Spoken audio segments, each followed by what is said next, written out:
Como já havia comentado no vídeo anterior, que está aqui nesse canal, eu irei apresentar uma sequência de vídeos agora, começando com este, que se referem a encontros que preparei e que ministrei para algumas turmas de adultos que pretendiam regularizar a sua vida sacramental. Então são encontros de catequese previamente selecionados, né, como dito anteriormente, com assuntos simples, diretos, mas concisos, do magistério da Igreja, da Sagrada Escritura, da tradição da Igreja, dos costumes dos cristãos. E que é importante, ou pelo menos eu julguei importante, de todo o material que a doutrina da Igreja nos oferece para uma boa catequese, julguei importante para passar aos adultos, aqueles que estão fazendo catequese. Há um tempo atrás, eu fiz um outro videozinho em que me posicionava a respeito dos chamados manuais de catequese. E de maneira bem clara e resumida, eu dizia, sou contra. Contra porque esses manuais de catequese, cada vez os mais recentes estão assim, inebriados de uma tendência que está escapando pela tangente, está escapando da vida cristã, está se adequando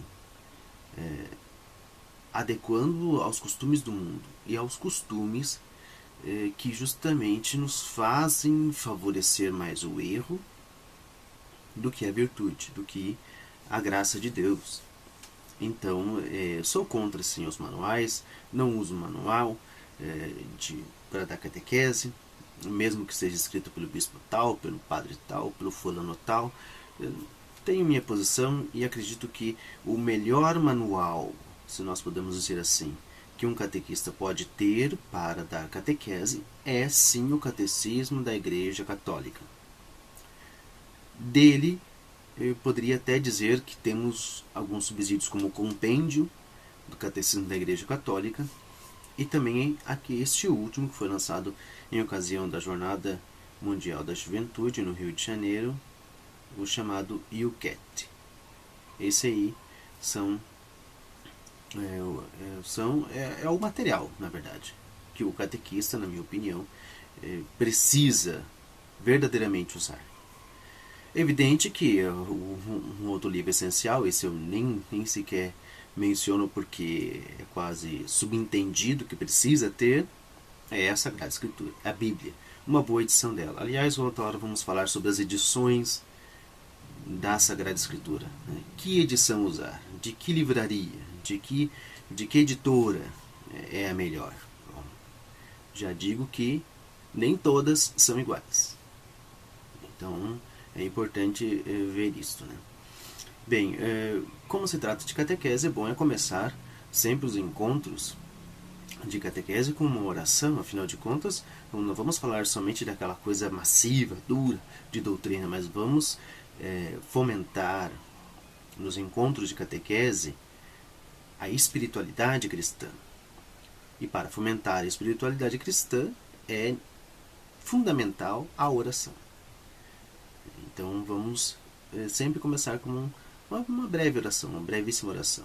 É sempre recomendado começar com uma invocação ao Espírito Santo, suplicando a essa terceira pessoa da Santíssima Trindade, que é o próprio Deus, a iluminação necessária para conduzir, a ouvir, falar, entender melhor a sua palavra. Em nome do Pai, do Filho e do Espírito Santo. Amém. Ave Maria, cheia de graça, o Senhor é convosco. Bendita sois vós entre as mulheres, e bendito é o fruto do vosso ventre, Jesus. Santa Maria, Mãe de Deus, rogai por nós, pecadores, agora e na hora de nossa morte. Amém. Em nome do Pai, do Filho e do Espírito Santo. Amém.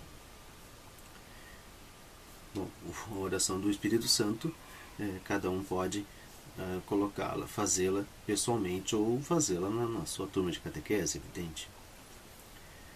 Para não me alongar nesse vídeo, pretendo deixar para vocês mesmos fazerem. Bem,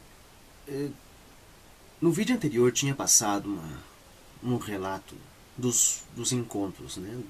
Dos vídeos, aliás, dos temas que eu preparei para encontros. Uma catequese para adultos, ela é mais enxuta, né? No tempo, resumida no tempo, não é? Geralmente as paróquias, isso varia um pouco de diocese para diocese, mas as paróquias fazem catequeses para as crianças e adolescentes de 1 ano e meio a 2 anos e meio, ou, às vezes se emenda a primeira preparação, a primeira Eucaristia com preparação para o sacramento da confirmação. Isso varia bastante, né? Então pode levar anos, né, de catequese, o que não é ruim, claro que não é ruim, a criança ficar tendo esse encontro contínuo, né, com a preparação catequética. Mas para os adultos não se julga, não necessário tanto tempo. É evidente porque são adultos, né? Então bastante coisa mais fácil de falar, mais fácil de assimilar. Então não é necessário tanto tempo. Então enquanto para os adultos uma catequese de 6 meses, e nesse tempo, mais ou menos 6 meses, pensei, eu mesmo, pelo menos, preparei, né, os encontros em 12 encontros. Sendo este primeiro encontro, ou seja, esse primeiro vídeo, falando sobre a introdução à revelação divina. E é justamente esse o tema de hoje. A revelação divina. Bom, já digo de antemão que todas as fontes do que preparei são justamente essas 3, né, que está inclusive na vinheta desses vídeos, né? É o Catecismo, a Sagrada Escritura, ou colocar em ordem a Sagrada Escritura, tradição da Igreja e Catecismo. São as fontes. Bom, Deus vem ao encontro do homem. Isso nós encontramos muito claramente no Catecismo. A revelação de Deus ao ser humano se dá por iniciativa dele, de Deus. Isso que é importante. Perceber que no mundo de hoje as pessoas acham que nós que precisamos escolher se vamos ou não até Ele. Na verdade, isso é uma desculpa. É uma desculpa para tentar enquadrar a Deus no nosso modo de pensar. É Deus, a iniciativa dele, a iniciativa do ser humano conhecê-lo, é dele, é de Deus. É Deus quem quer se revelar e que procura o ser humano, para que ele, então, o conheça. Falar da revelação de Deus à humanidade é também falar da capacidade do ser humano de conhecer a Deus e de conviver com Ele, ainda neste mundo. E esse é um detalhe, é conviver com Deus, com Ele, ainda neste mundo. E aqui já começa, já é importante perceber a separação. Deus não é deste mundo. Ele está presente aqui, por causa de nós, mas ele não é deste mundo. Então, é importante perceber essa diferença para saber que, por exemplo, para começar a entender que fatalidades naturais, que desastres, que tragédias, não é causada por Deus, não são causadas por Deus. São consequências naturais de um mundo que foi sim criado por Ele, isso é um outro assunto, foi sim criado por Ele, mas que não é o Deus. Santo Agostinho é um dos santos mais notáveis que a Igreja já teve. Isso quem estuda um pouco de história da Igreja, filosofia, teologia, vai concordar comigo. É um dos homens mais sábios do cristianismo. Depois de uma vida separada de Deus, foi batizado. Depois de um longo período, longe de Deus, até negando a Deus, foi batizado, chegando a ser bispo da cidade de Hipona, na África. E escreveu muito e tem um livro especialmente sugestivo, As Confissões, de Santo Agostinho, onde conta a sua conversão e proclama o desejo de Deus inscrito no coração de toda criatura. E aqui eu recortei um pedacinho dessa parte onde ele diz isso. Tu és grande, Senhor, e muito digno de louvor. Grande é o teu poder, e tua sabedoria não tem medida. E o homem, pequena parte da tua criação, quer louvar-te. Tu mesmo o incitas a isso, fazendo que encontre suas delícias em seu louvor, porque nos fizeste, Senhor, para ti, e o nosso coração está inquieto até que descanse em ti. Santo Agostinho ele tem essa beleza no modo de colocar as palavras, mas porque a beleza está intimamente ligada com a profundidade do conhecimento de Deus, e é o que Santo Agostinho tinha. É um dos homens mais sábios do cristianismo, mais profundos em sua teologia, em sua filosofia, porque uniu tudo na busca perfeita de Deus. Bom, o desejo de Deus está no coração do ser humano. O desejo de Deus está inscrito, como diz Agostinho, no coração do homem, homem e mulher que eu falo aqui, que foi criado por Deus e para Deus. Deus não deixa de atrair o homem para si. E só em Deus é que nós, pessoas humanas, homens e mulheres, encontramos a verdadeira paz. Somente em Deus. A verdade das coisas, sobre o mundo, sobre nós, e a alegria que não cessa de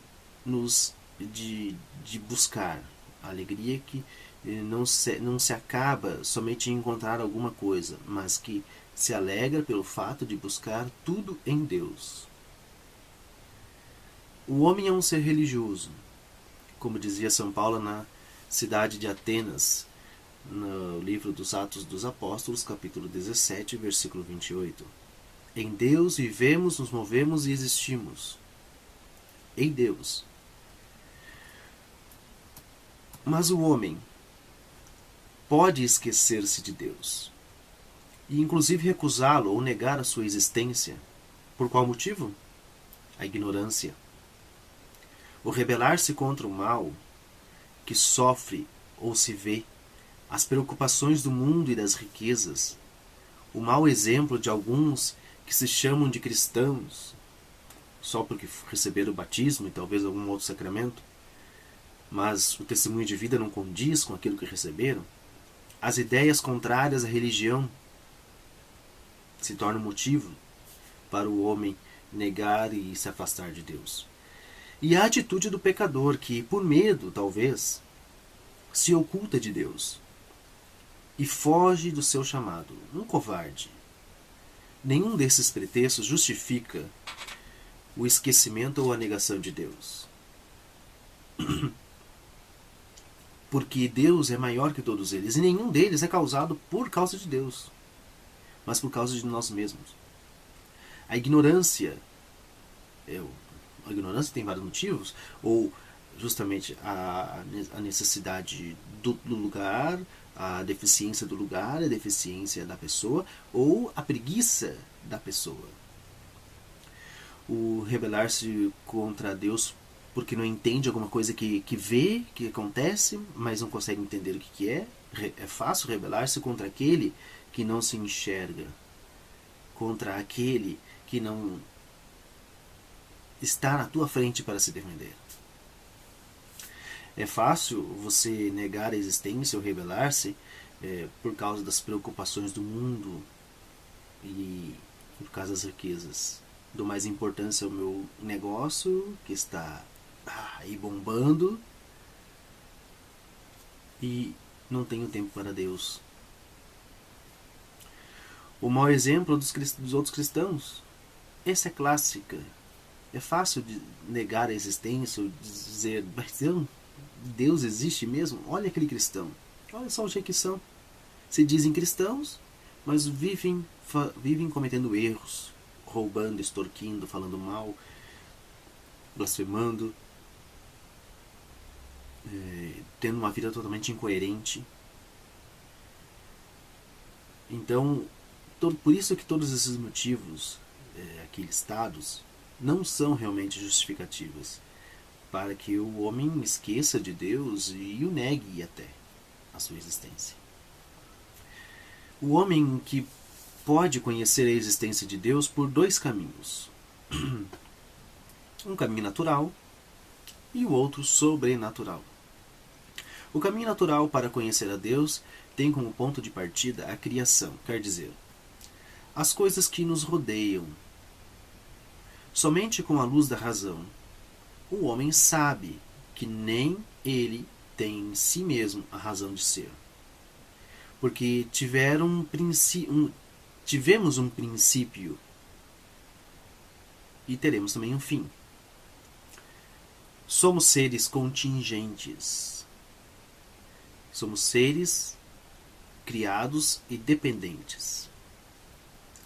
Por isso, através do que foi criado, o homem pode chegar ao conhecimento da existência de Deus, Criador, ser necessário e eterno para a existência da criatura, causa primeira e fim último de tudo. Essa é uma via natural, através das coisas criadas, a luz, começando da luz da razão, mas com honestidade. Muitos testemunhos não faltam de muitas pessoas que a luz da razão, a luz da ciência até, por que não dizer assim, chegaram à convicção de que Deus existe e que tudo depende dele. Bom, temos fontes. Bom, a via sobrenatural, evidentemente que é a via, uma via mais excelente. Deus se revela, Deus aparece de alguma maneira sobrenatural, através de um santo, através de um anjo, através do sonho. Deus tem um contato sobrenatural com alguém, e essa via do conhecimento da sua existência faz com que essa pessoa, então, pela sobrenaturalidade do momento do contato, acabe então chegando à convicção de que ele existe e que deve entregar-se a ele. Bom, as fontes da revelação. Temos essa revelação divina tem algumas fontes. No mundo tão cético como o que nós vivemos, falar de fontes sempre vai ser necessário. A revelação de Deus pode ser encontrada na Sagrada Escritura e na tradição divina. São as fontes da revelação de Deus. Sagrada Escritura, mas também a tradição. A Sagrada Escritura é a palavra de Deus transmitida por escrito. E consta nos livros inspirados por Deus que formam a Bíblia, ou seja, 45 livros do Antigo Testamento e 27 do Novo Testamento. Esta é a Bíblia, 45 livros do Antigo Testamento e 27 do Novo Testamento. Nenhuma a mais, nenhuma a menos. A tradição é revelação divina encomendada por Cristo e o Espírito Santo aos apóstolos. E transmitida na íntegra, de viva voz, a toda a igreja. Por que se diz que uma das fontes é a tradição divina? Por um motivo até bastante lógico. A Sagrada Escritura, como disse, é a transmissão da palavra de Deus por escrito. Mas antes de haver muitos livros da Bíblia, da Sagrada Escritura, muito antes de serem escritos, foram passados oralmente, de família a família, de povo para povo, de clã para clã, naquele tempo, né, na tradição judaica. E isso é uma tradição oral, de transmissão da palavra de Deus. Nada foi imediatamente escrito. com exceção de alguns trechos, alguns pedaços, nada foi imediatamente escrito, mas houve primeiro uma tradição oral de passagem fielmente daquilo que foi transmitido. Depois, o escrito, mas isso se falará, mais especialmente quando falarmos da Sagrada Escritura. A Igreja custodia, a Igreja Católica custodia, guarda e interpreta o depósito da fé. Esse é um ponto importante para se pensar, para se refletir. Cristo confiou à Igreja, à sua Igreja, a revelação de Deus, contida na Sagrada Escritura e na tradição. A este tesouro nós o chamamos depósito da fé, depositum fidei. Cristo o confiou à Igreja para que o custodie, interprete, professe e pregue para todo mundo. Esta é a doutrina cristã, que a Igreja de Cristo, que está na Igreja Católica, não cansa nunca de ensinar aos homens e mulheres de todas as idades, de todas as épocas, de todos os lugares do mundo, cumprindo o mandato do próprio Cristo. Ide a todo mundo e anunciai a minha palavra, a boa nova, o Evangelho. Então a revelação divina, veja que é só uma introdução, evidentemente a gente não está aqui fazendo um tratado sobre a revelação, mas é importante perceber, resumidamente, a revelação divina, ela acontece. É Deus que deseja se revelar ao homem. É dele a iniciativa, seja por maneiras naturais, seja de maneira sobrenatural. É Ele que deseja fazer-se conhecer, porque sabe que quando o ser humano, quando o homem e a mulher conseguir esse contato com Ele, conhecê-lo, será irresistível a não aderência a Deus, a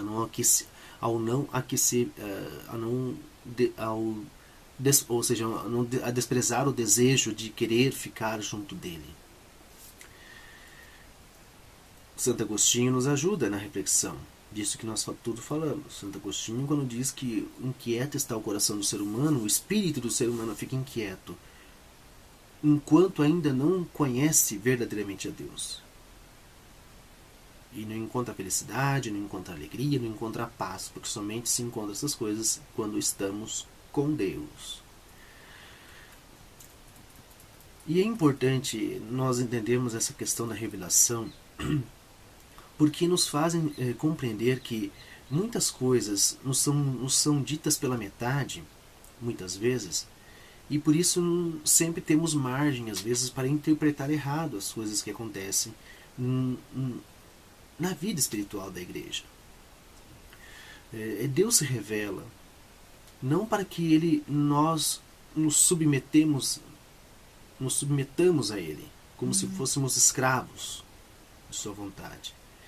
Mas Ele se revela a nós porque sabe que somente quando o ser humano o conhece e o busca, então, depois de conhecer a sua existência, depois de querer, depois de saber que Ele existe e saber quem Ele é, somente assim ele sabe que o ser humano será feliz, será realizado.